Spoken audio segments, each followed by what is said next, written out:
क्या अपसेट हो सकता है? अपसेट अगर हुआ तो वो तो इस सूरत में होगा कि सादिक संजरानी फिर से चेयरमैन सेनेट बन जाए।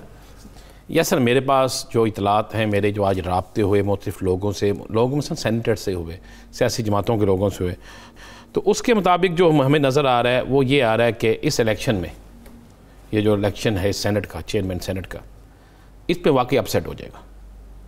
संजरानी साहब के बहुत ज़्यादा इम्कानात हैं कि वो चेयरमैन सेनेट बन जाए।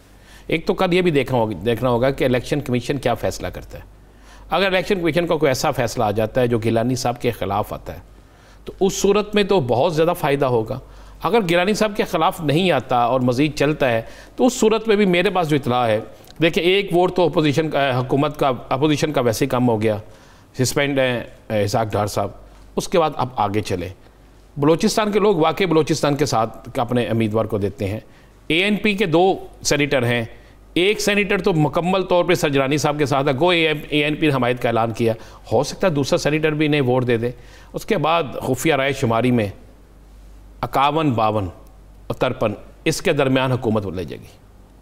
संजरानी साहब लेके जा सकते हैं, मैं बिल्कुल, देखें ये फ़र्क होना है 3 वोटों का, सेन में रखिएगा, 3 वोटों का फ़र्क है, जमात इस्लामी और 3 वोट।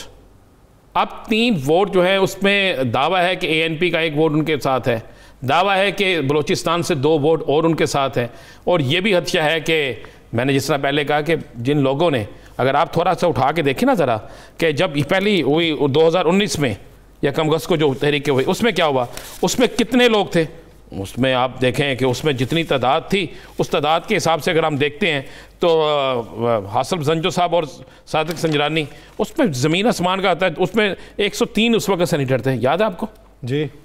जमात इस्लामी के 2 वोट थे, उन्होंने हिस्सा ही नहीं लिया। मुस्लिम लीग नून के 30 थे, और उन 30 में से कितने लोग मुस्लिम लीग नून के साथ रहे? 100 अरकान टोटल थे जिन्होंने हिस्सा लिया। पीपल्स पार्टी के 21 थे, और आपको पता है कि वहाँ पे जब हासिल संजो जो हैं वो हार जाते हैं, उनके क्या पोजीशन रहती है, और जब मांडरी वाला आते हैं जो पीपल्स पार्टी के थे, तो मांडरी वाला को कितने वोट मिलते हैं?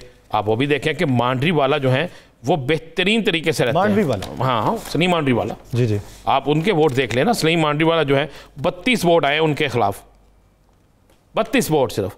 यानी कि उस वक्त पीपल्स पार्टी के, मुस्लिम लीग नून के कौन से लोग थे मांडरी वाला के साथ थे, लेकिन उन्हीं का जो चेयरमैन का उम्मीदवार थे संजो साहब उनके साथ नहीं थे। तो ये तो बड़ी क्लियर और साफ। साहब थोड़ा सा आगे बढ़ते हैं। आप ये देखें कि दोनों तरफ से चेयरमैन सेनेट के उम्मीदवार का ऐलान हो चुका है। अब डेप्यूटी चेयरमैन के हवाले से मैंने तो चौधरी मंसूर साहब को पूछा, वो तो ऑफेंड ही हो गए, मैंने जनरल सवाल किया था। आप क्या समझते हैं कि वो किस बात का इंतजार कर रहे हैं दोनों तरफ, कि कोई नाम सामने आए फिर हम अपने उम्मीदवार का इंतजार नहीं है जी। मैं आपको बताऊं, मौलाना अब्दुल गफूर हैदरी ये फाइनल कर चुके हैं। अब नाम का ऐलान क्यों नहीं किया? हुकूमती नाम का ऐलान नहीं किया कि कई वक्त से पहले कोई फड्डा ना बचे। मैं आपको बिल्कुल दुरुस्त कह रहा हूँ, ये मौलाना अब्दुल गफूर हैदरी को फाइनल कर चुके हैं। अब इनके अंदर क्या मसला चला, याद करें हमने जिस वक्त इन्होंने गिलानी को फाइनल किया था, यूसुफ रज़ा गिलानी साहब को, तो हमने उस वक्त कह दिया था कि इनके साथ ये है। ये एक PDM के इजलास में फैसला हो गया था। देखिए मौलाना साहब क्यों सब कुछ कर रहे हैं, मौलाना साहब के हाथ अगर कुछ नहीं आना तो यासर फिर वो क्यों इतनी तगोदौड़ करेंगे? तो नून लीग के हाथ क्या है? देखिए नून लीग के हाथ तो आना ही नहीं कुछ, मैं आपको बिल्कुल हकीकत कह रहा हूँ। यूसुफ रज़ा गिलानी साहब, अब नून लीग वाइस डिप्टी चेयरमैन अगर किसी को बनाने के लिए आती है मैदान में, तो फिर पीपल्स पार्टी वही करेगी जो संजो साहब के। चले मान ले नून लीग आ गई, नून लीग बलूचिस्तान से तो दे नहीं ना सकती। नून लीग के पास सिवाय पंजाब के तो कुछ नहीं है। आप इसका मतलब है फिर PDM बलूचिस्तान से कोई उम्मीदवार नहीं लाएगी तो बलूचिस्तान के सेनेटर किसके साथ जाएंगे? आप इसको भी टेक्निकल तरीके से समझे ना।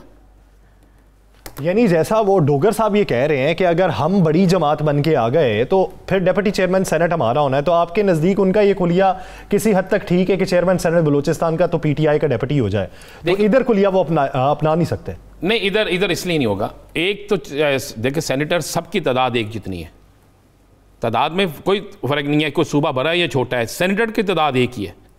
तो जब सेनेटर की तादाद एक है तो फिर आप किस तरह तसव्वुर कर सकते हैं? आप बलूचिस्तान को बिल्कुल इग्नोर कर देंगे, एक पीपल्स पार्टी का आ गया, एक नून लीग का आ गया, तो छोटी जमातें कहाँ गई? फिर PDM की जो छोटी जमातें हैं जिनका 1 सेनेटर है, 2 सेनेटर है, 3 सेनेटर है, 5 सेनेटर है, वो कहाँ जाएंगे? तो ये बड़ा एक, मैंने उस दिन भी कहा था आपको कि अब सेनेट के इलेक्शन में असल मसला PDM को है। ये बिल्कुल मसला हुकूमत को नहीं है, और हुकूमत की तरफ से मैं आपको बताऊँ तहरीक इंसाफ इसके लिए भी तैयार है कि वो अपने किसी इत्तेहादी को बना सकते हैं। वो इसके लिए भी तैयार है। सही, यानी इस वक्त जो नंबर गेम्स दिखाई दे रही है और जो राब्ते दिखाई दे रहे हैं, उसका नतीजा तो यही लगता है कि फिर से सादिक संजरानी कामयाब हो जाएंगे।